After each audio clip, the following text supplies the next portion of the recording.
Nesse vídeo eu quero estar te mostrando basicamente a nova funcionalidade do Cloud, que é o Cloud Design. O Cloud Design lançou há menos de 3 horas atrás. Eu estou gravando esse vídeo para vocês após de ter testado e feito mais alguns testes para estar mostrando basicamente aqui quais são as melhores funcionalidades, o que você deve estar fazendo aqui dentro, o que existe dentro dessa plataforma para você estar se organizando. Beleza? A primeira coisa que vocês têm que se ligar é que se vocês olharem aqui, por exemplo, na minha seção de uso, eu estourei o limite do plano Max hoje, tá? Mas o Cloud Design ele tem um uso em específico. Então ele é um uso à parte, acabou de reiniciar o meu plano Max aqui, mas ele é um uso à parte que você vai poder estar utilizando, beleza? Ele ainda não está na seção desktop, pelo que eu consegui estar vendo e usando, tá? Mas ele está aqui na seção web. Então aqui eu estou no meu navegador, você vai acessar aqui na parte de conversas, projetos, artefatos, código e vai estar aqui o design. Abrindo ele, a gente vai estar sendo redirecionado para essa página daqui, que é onde a gente vai estar basicamente entendendo melhor como que funciona ele. Tá bom? Primeiramente, a gente vai ter aqui quatro tipos de projetos, tá bom? Que o primeiro é o prototype, que tem a intenção da gente formar um protótipo para depois a gente estar fazendo uma exportação. O slide deck, que é basicamente para a gente estar fazendo uma espécie de design, tá? O front template, que é para a gente fazer a exportação do template, e o order, que é quando você não se encaixa em nenhum deles, tá? E você não quer nenhuma dessas pré-definições, ok? Muito possivelmente essas funcionalidades aqui que ainda não foram nem reveladas especificamente o que essas features estão fazendo, muito provavelmente é uma questão de prompt interno, né? Onde basicamente você vai selecionar qual você quer e ele já vai ter uma pré-definição basicamente do que você vai estar fazendo. Mas eu vou estar utilizando o prototype aqui, que a maioria de vocês vão estar utilizando ou para fazer para apresentações ou para fazer sites. A gente vai estar selecionando o High Fidelity aqui, que é basicamente para a gente estar conseguindo ter uma maior não fazer um rascunho, né? Porque esse wireframe é basicamente para a gente estar fazendo um rascunho, tá? Além disso, ele é uma plataforma muito parecida com o Google Stitch. Vou estar fazendo uma comparação com ela também posteriormente. E a gente vai estar montando um sitezinho, fazendo algumas edições e mostrando o que está acontecendo. E bom, aqui a gente vai basicamente botar o nome do nosso projeto, vai estar clicando em Create, ele vai estar sendo redirecionando, né, a gente para essa página daqui, e aqui vai ter várias funcionalidades extremamente importantes para a gente estar entendendo. A primeira é o Design System, tá bom? Que é a gente basicamente pode estar botando skills de design, então a gente tem a Animated Video, o protótipo interativo, né? Enfim, tem várias skills que vocês podem estar pegando aqui, também para você mandar para o Canva. Enfim, tem várias coisas que vocês podem estar usando para vocês estarem melhorando isso, tá? Eu, por exemplo, vou selecionar o Front Design, que é uma skill que eu não testei ainda. Vou selecionar também o Animated Video, tá? E além do elemento de vídeo, vou botar um Interactive e Prototype. Muito possivelmente eu vou gastar bastante token, porque eu estou usando 3 skills e eu estou com 19%, mas acho que vai dar para a gente fazer o nosso projeto aqui e tá mostrando o que eu quero. Além disso, a gente consegue adicionar uma screenshot, como por exemplo, para a gente mandar uma referência do que a gente quer. A gente consegue estar também pondo algum tipo de código aqui para ele estar tendo uma referência. E a gente também consegue estar botando um arquivo do Figma. Como eu não mexo com Figma, justamente porque eu não sou designer, eu não vou nem apresentar essa parte. Mas basicamente ter uma integração direta, o que é extremamente interessante. Ok? Aqui nessa parte aqui a gente pode estar selecionando o modelo que a gente quer que faça. Eu vou estar deixando no CloudOps 4.7, porque foi o modelo que eu fiz, aquele site que eu mostrei aqui no início do vídeo, aqui depois, deixa eu estar até pegando ele aqui, né? Que você consegue estar fazendo as edições. Eu vou usar ele para mostrar para você como que funciona a questão das edições também. Tá? E também fiz um slidezinho que também ficou muito bacana e o nível de apresentação é absurdo com um prompt que você pode mandar uma IA fazer, que vai ficar fenomenal, certo? Aqui você pode selecionar o Raico, que é o modelo mais rápido deles, ou seja, um modelo que não vai trazer tanto um resultado muito absurdo. O Sonnet, que é o modelo intermediário, e o Opus, que é o modelo premium deles. Aqui a gente pode estar basicamente selecionando algum arquivo para botar aqui. Aqui a gente pode estar mandando áudio. E no import aqui a gente consegue estar conectando o nosso GitHub para, por exemplo, estar selecionando algum repositório e ele está fazendo um depósito lá dentro. Aqui a gente consegue estar pegando algum elemento web, né, para ele fazer uma captura. Aqui a gente consegue estar fazendo a questão de linkar ele com alguma pasta. E aqui, realmente, as skills que eu já mostrei para vocês também, beleza? E aqui dentro se a gente quiser referenciar um outro projeto, que no caso eu tenho dois, e eu vou mostrar eles agora para vocês, que o primeiro é esse daqui. Eu gerei ele com um prompt. Eu mandei basicamente para o Gemini estar fazendo esse prompt, tá? Falei que eu queria, faço prompt para geração de... Esse daqui foi o prompt dos slides, que eu colei, eu vou mostrar para vocês também como que ficou. E esse daqui foi o prompt de uma hero section de um site totalmente aleatório, só falei isso para ele. Ele mandou isso daqui e o Cloud, ele me deu esse resultado, beleza? O outro resultado, deixa eu estar mostrando para vocês aqui, foi basicamente, deixa eu voltar aqui para a tela inicial, foi esse daqui, que foi basicamente uma apresentação visual que eu pedi para ele gerar de forma, ele selecionar o tema, fazer tudo, né, no caso o Gemini, fazer isso no prompt, e ele gerou essa apresentação. Aqui em cima a gente consegue estar acionando comentários, então a gente vai selecionar alguma parte, vai fazer algum comentário sobre ela, de algum problema ou sugestão de melhoria. A gente consegue estar fazendo edições diretamente aqui dentro, fazendo até desenhos mesmo, e também consegue estar fazendo a exportação, vindo no subscreen ou abrir em uma nova aba para a gente estar fazendo uma apresentação específica dessa apresentação visual que a gente fez. E bom, para o nosso tema da nossa nova apresentação que a gente vai estar desenvolvendo, eu já selecionei as skills, por exemplo, que eu falei aqui com vocês, e eu vou estar pedindo para o Gemini, ele estar fazendo a geração de um prompt para a gente estar desenvolvendo um site, mais ou menos, com umas 3, 4 páginas, eu vou falar isso para ele também, que vai ser um site falando sobre o crescimento da inteligência artificial e o que é inteligência artificial nos últimos 5 anos por aí.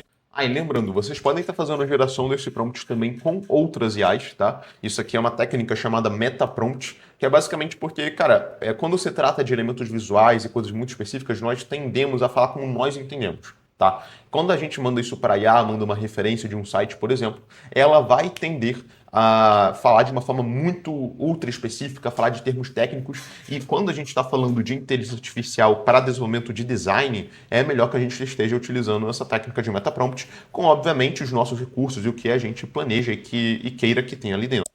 E bom, aqui eu basicamente escrevi um prompt que está com cheio de erro de português, né? Aqui era para ser gradiente, aqui faça um meta prompt. Enfim, mas eu basicamente escrevi o seguinte: quero que desenvolva um meta prompt para eu fazer a criação de um site de 4 páginas no estilo high-tech, utilizando as cores como roxo e azul, tons de gradiente, background e preto.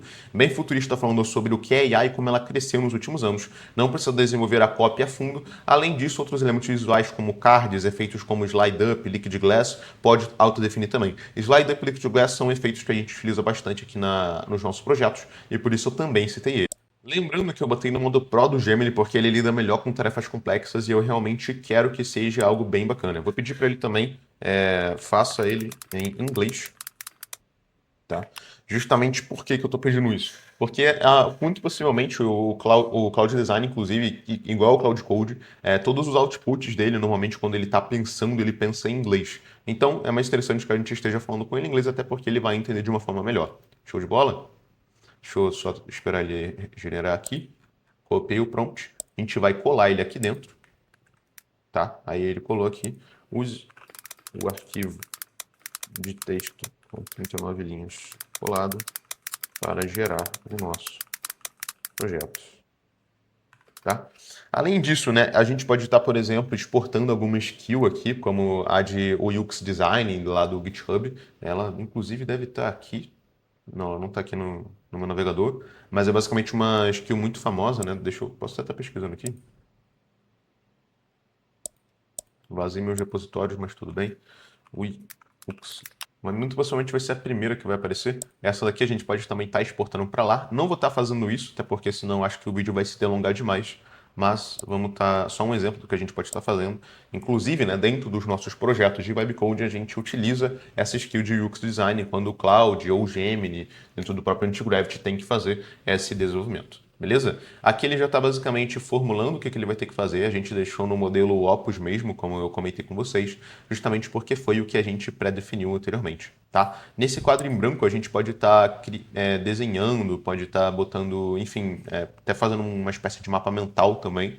Então até mesmo se você só quiser usar isso de forma, enfim, livre, você também pode estar utilizando.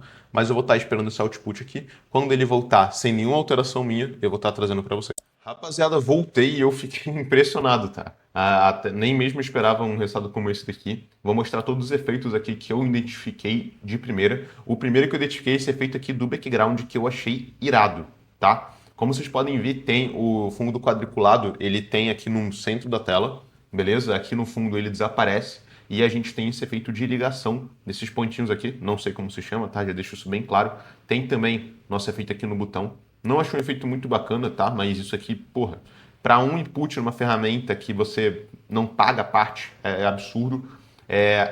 achei que essa fonte também que ele utilizou trouxe um destaque interessante. Eu trocaria a navbar, né? Mas ela já tem efeitos bem legais. Ela tem aqui, ó, um efeito de transiçãozinho aqui também. Tem também, né, os slide ups que eu comentei. Ele adicionou, tá? Em todos os cards eles têm isso, uma transição bem suave de fazer.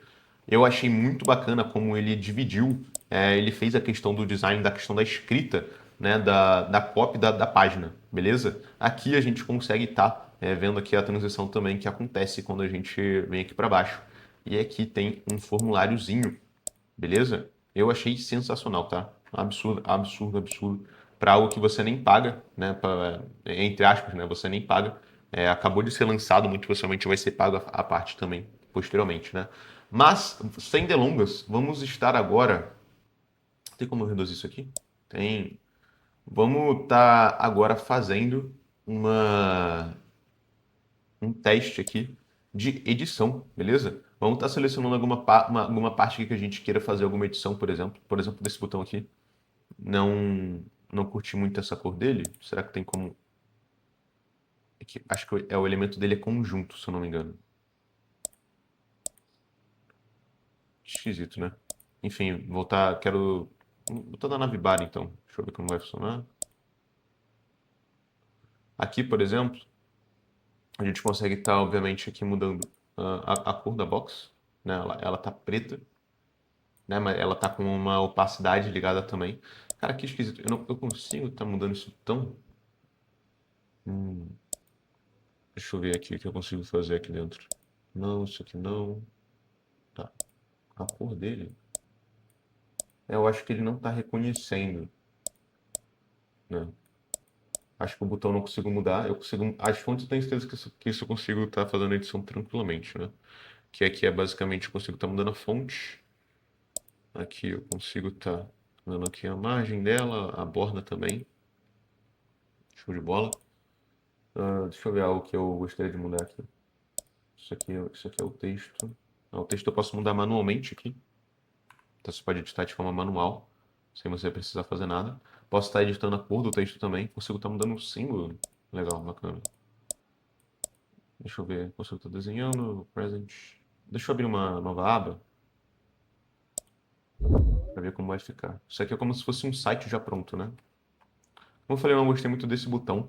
Muito possivelmente eu não consigo alterar ele, como vocês viram ali. Porém, para fazer a exportação parece muito simples, tá? Principalmente porque a gente pode jogar isso para um repositório e depois fazer a adaptabilidade, né? Então, aqui é o slide que eu mostrei para vocês e vocês podem ver como ficou, né? Então, com esse recurso aqui da edição, a gente consegue basicamente estar selecionando aqui alguma parte do que a gente quer mudar. O texto a gente consegue estar mudando de forma manual. Ah, entendi. Quando eu mudei a cor para vermelho, eu mudei a cor da fonte, ó. Tá vendo? Mudei a cor da fonte lá em cima. Realmente o botão ele não tá como um item de edição, certo? Isso aqui muito possivelmente consigo mudar também o tamanho. De forma básica isso aqui. Você tá mudando a cor também. Tá tudo preto. A borda. Show de bola. Isso aqui eu consigo estar mudando também. Isso aqui acho que até a cor dele não consigo mudar. Então tem alguns certos, né, elementos que a gente consegue estar fazendo a mudança. Mas em si, para um prompt, cara, que a gente fez utilizando aquelas skills ali, para mim tá muito bom, tá? Eu achei realmente um resultado excelente. Muito difícil estar conseguindo tirar isso aqui. Vou até fazer um teste em paralelo e vou estar utilizando o mesmo prompt para a gente estar fazendo uma geração no Stitch num novo projeto aqui, tá? Deixa eu vir aqui em Go to All Projects e vou estar selecionando. Se ficar melhor, vai me surpreender, que eu achei no geral que o Cloud ele tem umas funcionalidades mais interessantes do que o Stitch em si. E a questão da edição dele você consegue editar mais coisas do que você consegue editar com o Stitch, tá? Falo isso por experiência própria. O Stitch, ele é a ferramenta do Google, tá? Para você entrar, só você vir aqui se pesquisar Google Stitch. E é o primeiro linkzinho, e é essa ferramenta aqui, tá? Ele já criou aqui toda a questão da tipografia. Isso aqui eu acho muito bacana, acho bem intuitivo e bem bacana para design também, tá bom? Vou estar esperando o output dele para a gente fazer também uma comparação direta. Bom, o Stitch ele deu o nosso resultado aqui. Particularmente não foi nada produtivo, na minha opinião, até porque ele bugou, tá? Mas a gente pode ter uma ideia do resultado em si. Eu vou até estar botando essas duas páginas aqui para a gente conseguir gerar um protótipo visual, tá? Ele faz basicamente a geração de um protótipo de como seria de alguém mexendo nele ali, né, ao vivo, tá? E, cara, vamos lá. Primeiramente, eu não gostei muito bem de como dessas imagens que ele botou, não particularmente não me agradou muito, mas, ó, o slide up ele tá aqui, ele tá existente, beleza? Ele existe aqui na página, né? Os botões também estão animados, só que eu achei a página particularmente meio morta, ok? Aqui a gente não tem também o efeito de scroll, lembrando que foi o mesmo prompt, tá? Aí vocês podem falar, ah, não, mas o Cloud ele tem a questão das skills, mas aí é a outra questão. As skills elas são algo nativo do Cloud, é algo que a gente usa dentro dele. Então a gente poderia inclusive estar implementando essas skills aqui de forma meio de gambiarra dentro do Stitch, só que eu estou basicamente utilizando o que as duas ferramentas conseguem nos proporcionar. Então, particularmente, eu prefiro muito mais o resultado do Cloud, tá? É muito superior, né? Principalmente a visualização, cara, absurda, né? Não tem nem comparação com o Google Stitch. Porém, a gente tem que lembrar uma coisa. O Google Stitch ele é bem visual, ele é bem bacana também de você estar mexendo. Você também consegue estar fazendo edição diretamente nos textos, falando onde você quer que edite de forma específica naquelas edições, consegue estar remodelando aplicativos. Ele também tem outras funcionalidades. Futuramente posso fazer um vídeo falando especificamente sobre o Google Stitch. Não é a intenção desse vídeo, obviamente. Mas, lembrando, o Google Stitch é gratuito, o Cloud Design ele é pago, então, e particularmente o Google Stitch ele é sim, na minha opinião, uma das melhores ferramentas de design atualmente. Ele tem muitas coisinhas que às vezes parece que ele se repete, mas se você tratar com um bom prompt e realmente fazer uma boa estrutura de projeto, ele vai entregar um resultado também extremamente bom para você. Show de bola? Enfim, pessoal, é basicamente isso. Eu vou estar encerrando o vídeo por aqui. Acho que deu para entender e vocês conseguirem pegar o que é o Cloud Design. Até comparei com o Google Stitch. Eu sei que a maioria não utiliza, mas é uma ferramenta que eu recomendo muito vocês utilizarem. Vou talvez estar implementando o Cloud Design, né? Apesar de até ele literalmente acabar de ser descoberto e existir aqui, aqui dentro da operação também. Aqui você pode ver que tem um bugzinho aqui nessa bolinha, mas não é algo extremamente incômodo. Enfim, minha lâmpada até acabou a luz aqui, né? Mas, basicamente é isso. Se você gostou do vídeo, curte, comenta, deixa a sua opinião sobre isso aqui, qual que você vai estar utilizando. E se você gostou desse vídeo, quer entender melhor como que funciona o webcode nesse mercado, ou se você quer que eu implemente o sistema para você, ou se você quer até mesmo aprender comigo, clica aqui no link abaixo, vai no meu Instagram aqui na descrição e me segue lá que eu estou postando conteúdo sobre isso todos os dias e não esquece de se inscrever aqui no canal. Valeu, tamo junto, é nóis.